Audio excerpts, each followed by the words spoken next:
What I would like to do now in my presentation is take the ideas that were presented to you this morning when we launched the Future of Food, the Pulse brand that we're talking about and developing, and I want to lay out the very important steps that we're going to undertake going forward. Now, some people thought that the launch was going to be at 4 o'clock now, so some people have come into the room that didn't see the video that was presented this morning. So what I would like to do, we're going to replay the video, which really sets up the idea of the brand, and then following the video, I want to go through some slides that talk about how we're going to administer it and some of the key stages going forward to answer the question that you might have: when can I use it? How will I use it? What might it cost me, and how will we run it? So with your permission, for those who saw the video this morning, we're going to run it again, but for those who didn't see it the first time, I hope you enjoy this video that was produced to help launch the Future of Food brand here at the Global Pulse Confederation Convention in 2015. Now our job is to talk about how we bring this brand to life and how we manage it as a business. Our goal is to ensure that this brand is known worldwide.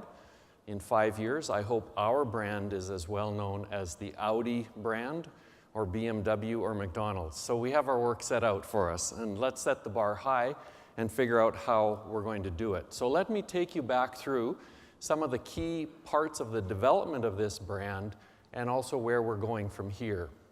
So as Tim had mentioned earlier, there was some core groups that got together to get us this far. The American Pulse Association, the U.S. Dry Pea and Lentil Council, the Global Pulse Confederation, and my organization, Pulse Canada, worked together in really an unprecedented way to work collectively to find a way to advance the brand category.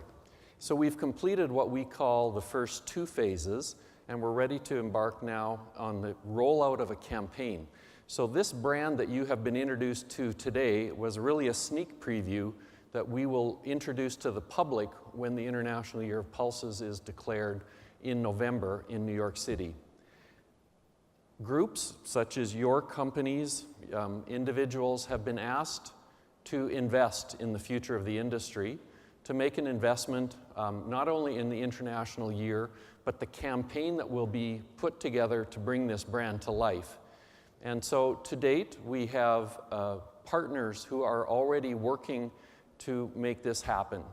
The Canadian Special Crop Association has invested $400,000 to bring the campaign, to fund a campaign to bring the brand to life. AGT has invested of a $500,000 investment, $200,000 of it is targeted to brand campaign work, with other of their investments to things like social media, and I'll talk about that in a moment. And then also we're working with the India Pulse and Grain Association, as they too have started some work to develop a brand. So these are kind of the core group of companies and organizations right now that are making an investment in this future of the brand development. So I think that there's 2 elements, and we've really only introduced in a major way the first element, and that is this tagline, the Future of Food, and the logo, which is the word pulses with the yellow orb surrounded by the green leaves. And some people see a pulse seed, some people see a rising sun. We'll leave it to your imagination as to what you see in it. The second part, which we really now will start working to finish, is the campaigns that will bring that brand to life. As I said, the public launch will be in November. So what we are really wanting to do now is talk about how we'll publicize this brand and where consumers will go to get information. The website that's being developed for International Year of Pulses, the consumer-facing website, will really be the focal point for where consumers go for information. And this brand will be featured prominently. So if we have companies that choose to participate in carrying the brand, they will be able to refer people to the website which this organization is setting up, and that will be where a lot of the information is found. And I would add to that that another part of the campaign will be social media, and that will again be an internationally focused effort to have social media contact to promote the Pulse brand and the message of what it stands for.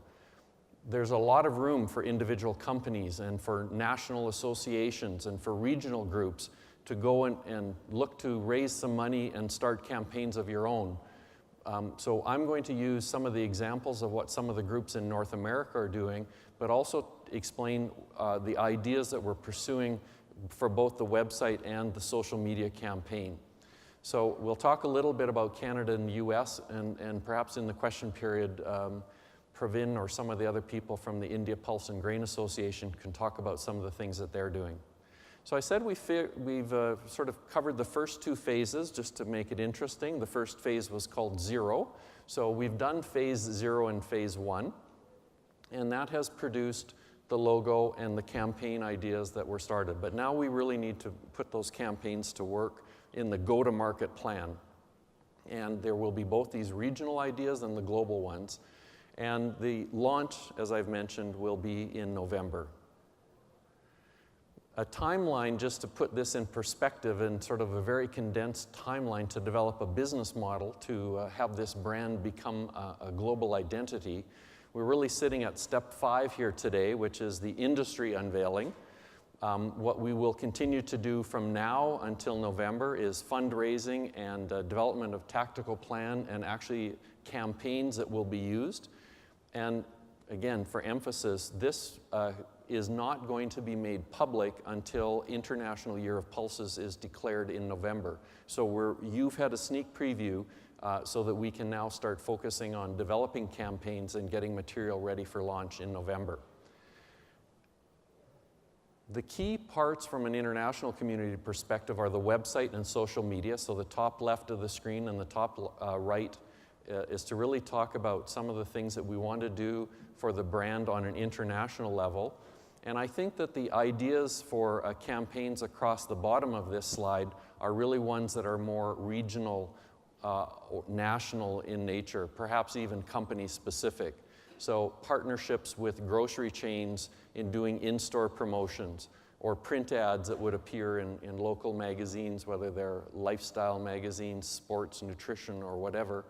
And of course, we would really like to see some major food companies or in-store brands pick up this logo and start printing it on some of their packaging. So the brand campaign is really how we take an idea and make it come to life. And I use the example of the Audi symbol, which is 4 zeros conjoined together. And everyone in the world knows what that logo means. It's Audi, and you have a vision of what Audi stands for.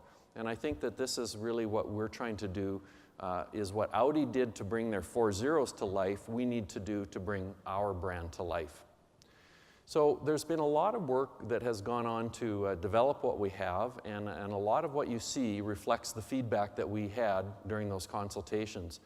So there was consumer research that was done in North America. We had limited resources, so we actually did locations in Canada and the US.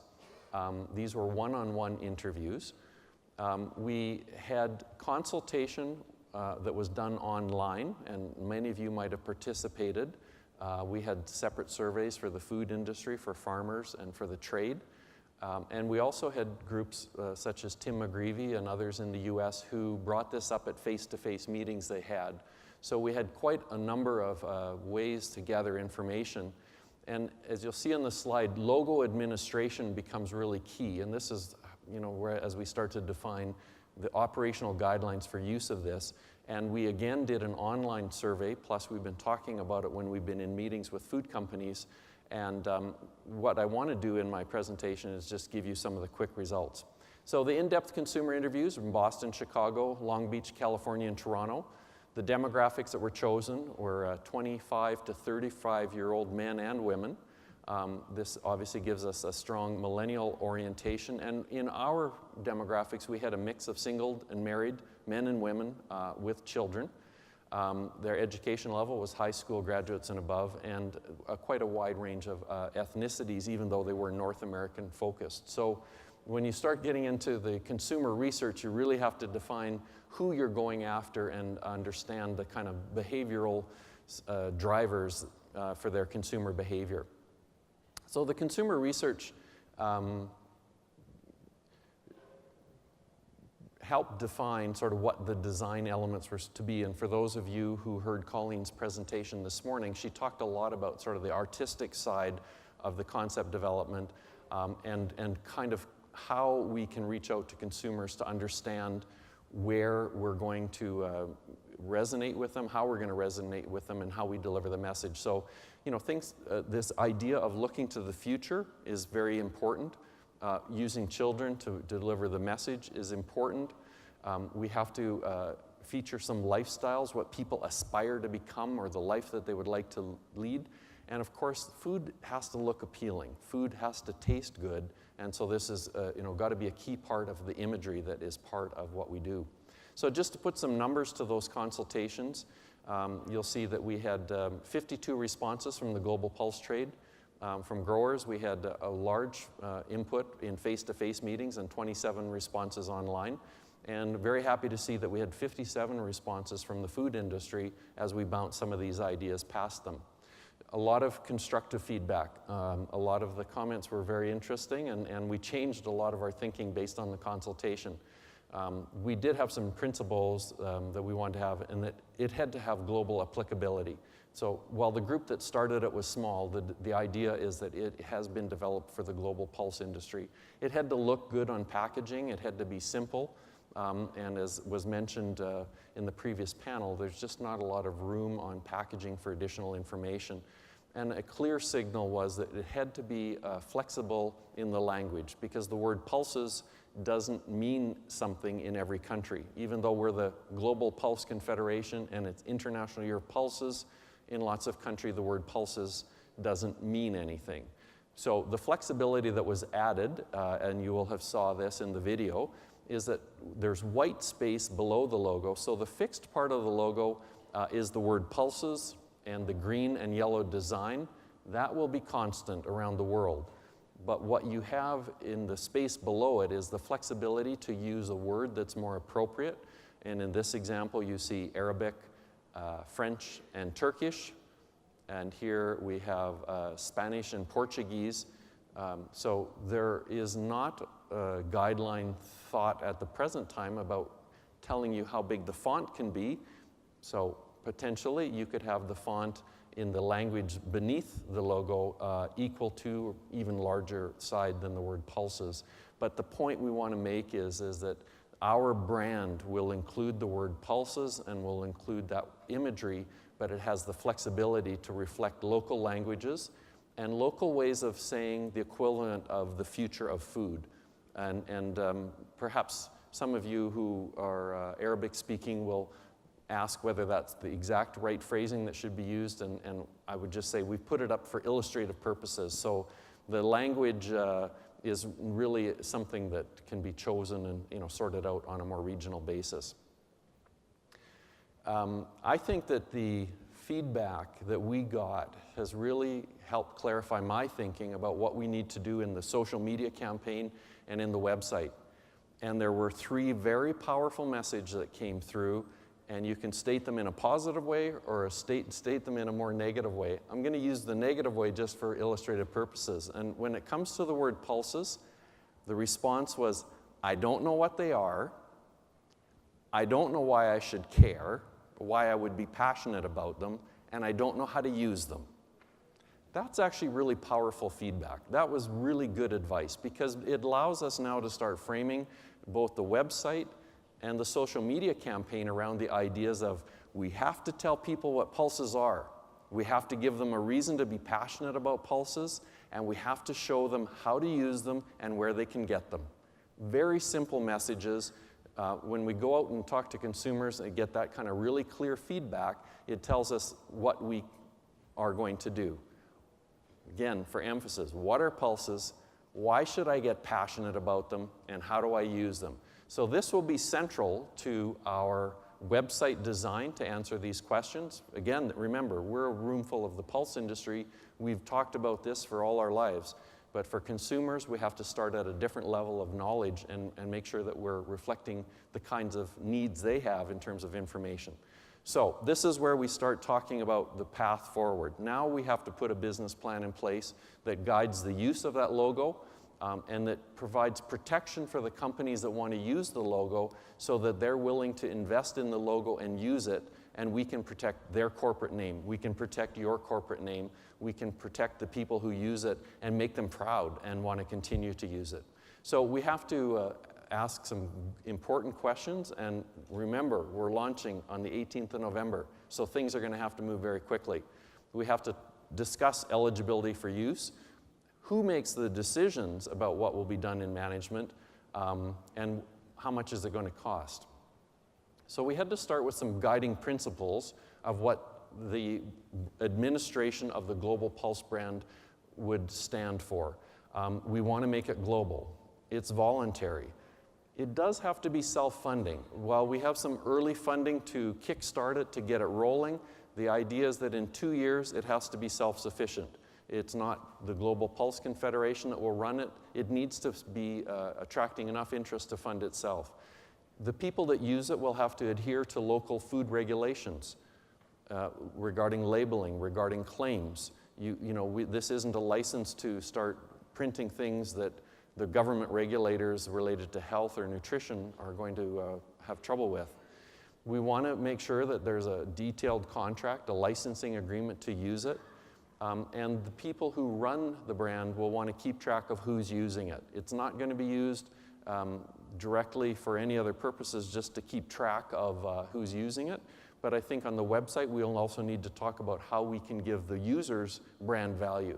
So for example, if we can attract retailers to use it, I think in answering the question, how do I use them or where can I buy them, we have an opportunity to raise the profile of products with pulses and the retailers that sell them on that website.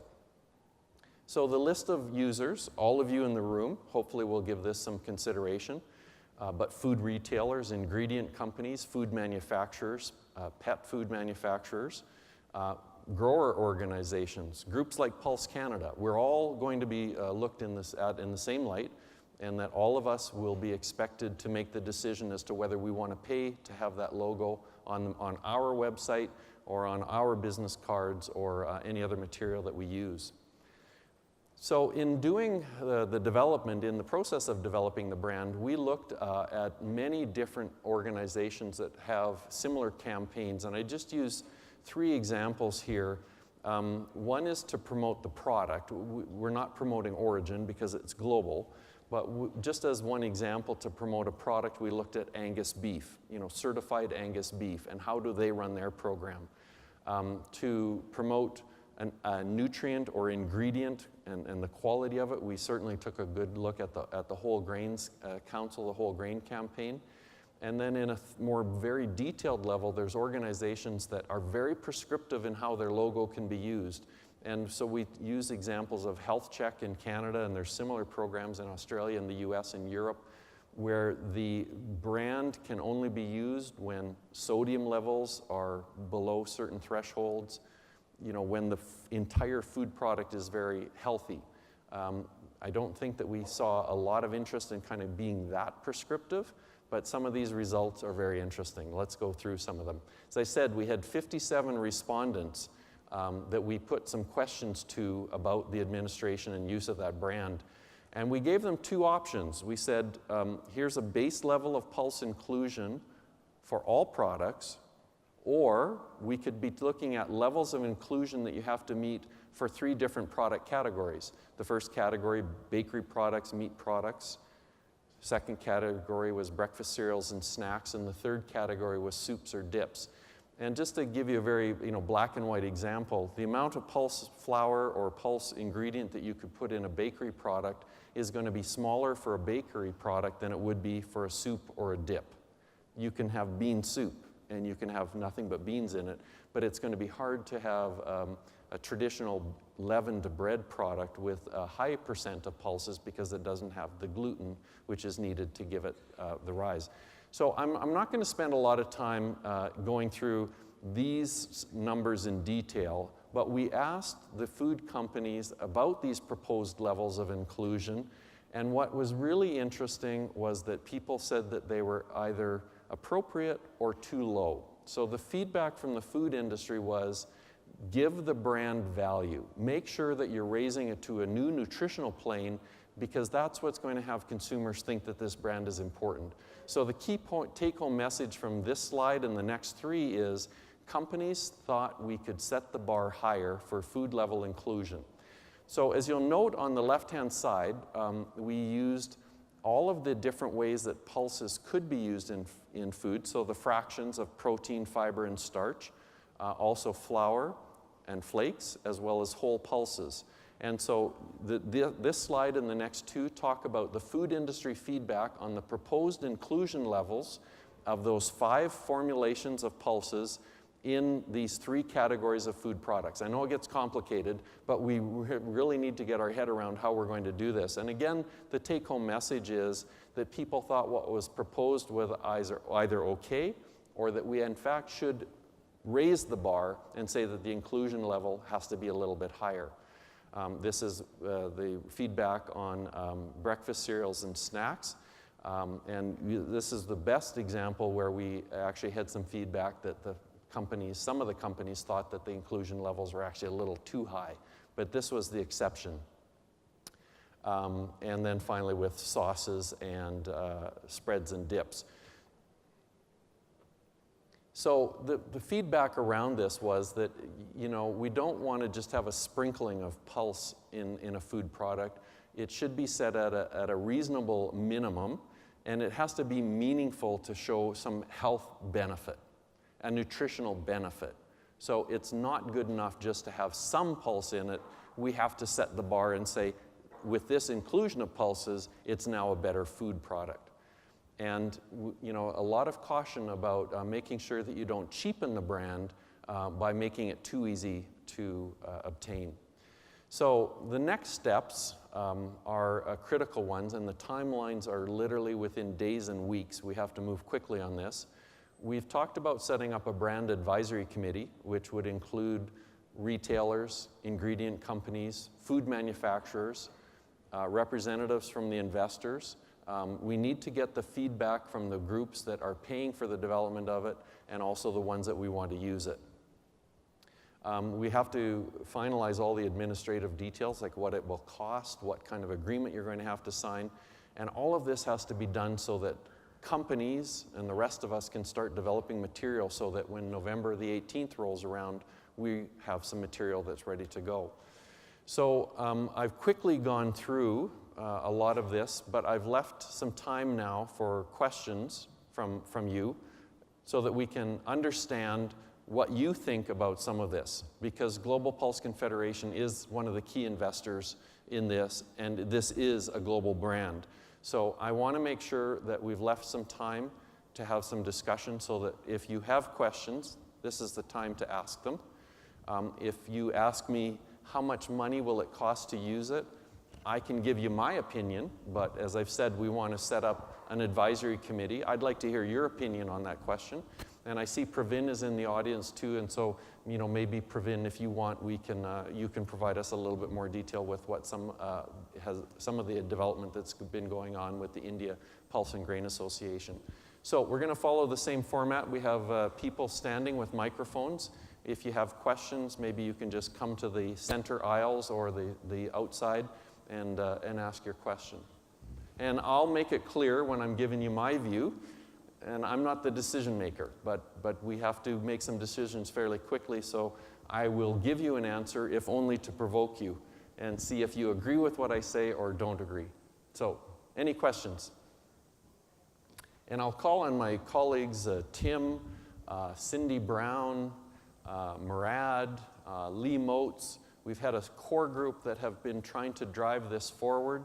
The data expert, the mining of mines, Jackie Tenuta from the Pulse Canada office. We have kind of that resource team here to help answer some of those questions. So if it's a tough one, I'm going to maybe defer it. We got a question over here. Lloyd Nielsen from Bean Growers Australia. You've spoken about the retail part of the supply chain, but I assume that the branding will apply through all levels of the supply chain. Yes, and one of the bits of advice that I thought was fascinating was the comment was you should go after retailers first. Because if retailers like the message of health, nutrition, and environmental sustainability, those are the three reasons to be passionate about pulses: health, nutrition, and sustainability.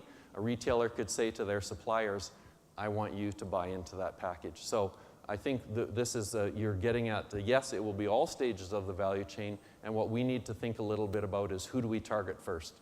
Alexi Dominguez from Venezuela. In my country, it happens something, and many people want to be fit.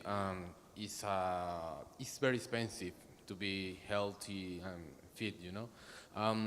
In this, you're gonna involve important people in this kind of people who teach people to be fit. It's possible to involve this kind of people to be like the ambassador of this purpose. You know, your first word was you're going to, and I'm going to just say we're going to. I think that's a great idea. So what I would be interested in is saying in Venezuela, who do people look to for that sports and health wellness kind of thing? Who are the social influencers? Is there a talk show person? Is there an athlete? And I think this is exactly it. And this is one of our strengths, that we are affordable. And there's really interesting data. I was just looking at a study recently that, you know, bodybuilders and performance athletes take protein supplements. Most of the protein supplements that are available are based on whey, you know, milk protein. And as you heard from General Mills, that's a very expensive kind of protein. The sports performance data was that pea protein was as effective as milk protein in achieving that muscle gain, and it's more affordable. So this is kind of a key. And I think that, you know, especially when we look at markets where pulses have historically been part of the diet, but as people think they want new food, hamburgers or other things that social media will influence them to take, we can create a sense of pride in the nutrition of your past, because it is about the future. And that's, I think, some of the messaging we need to sort out. Hi, Gordon. I just was wondering, or maybe I missed it, in terms of the governing body once this is launched, and who's going to be responsible to ensure there isn't any sort of slippage, or, you know, when the brand, because like you said, you don't want it to cheapen or lessen, and we want to keep that consistency. So are the people built that you discussed in terms of the entities going to be mainly responsible for that, or are we looking at a separate party who's really going to sort of govern and maintain the integrity of it? Well, I think that, Elise, we're going to put you on the committee, because that is one of our key questions. No, that's a great question. What we want to make sure is that everybody in this audience feels that they're part of it, that they feel they have the direction of it. How we get there is what we need to sort out very quickly. And you know, we want to make sure that we set rules that the food and companies and retailers support. So it's really a model of finding consensus around the biggest table possible. We're running a little short on time. Pravin, I don't know if you want to make any comments on bringing India in, because I didn't talk a lot about the work that the India Pulse and Grain Association has done. I know you've had meetings even today talking about some of, so maybe let's just have you know, an update to sort of where you're at, and maybe how you see a national group fitting into some of this international brand. Well, I'll be talking about it a little later in the next session for sure, but we have officially launched the IYOP in a trade meet we had a couple of weeks back in Mumbai. What we tried to do was get in people from across the value chain, from the producers to the processors, to the logistic companies, to the shipping companies. We did make some sort of an attempt to get the snack food industry guys and retailers in also. There was a tremendous response. We had an event with about 400 people. It was covered in the national press. And Sudhakar from Hakan Agro DMCC also came in as a special speaker. He made a fantastic PowerPoint presentation about IYOP and about the need, about this wonderful opportunity that we have in the Year of Pulses. And I think the Indians are ready to embrace it. We see it as an opportunity. We see it as a great opportunity to bring some sort of buzz around pulses, you know, because people talk about soya bean and wheat in Chicago, but they never talk about pulses. A lot of people aren't aware of pulses. You're in a plane and if somebody asks you what business you are and you say pulses and they say what? And so it's basically, there is a plan in place in India. We are talking to several agencies. There is going to be a reach out program, and we will be rolling out the official plans shortly. But we are all very excited, and the Indian National Association has embraced the IYOP wholeheartedly, and we should start seeing some results shortly. Thank you. All right, thank you very much, Gordon, for this outstanding presentation. And I would like to thank our major sponsor for this event, Abdul Hakim Mohammed Export.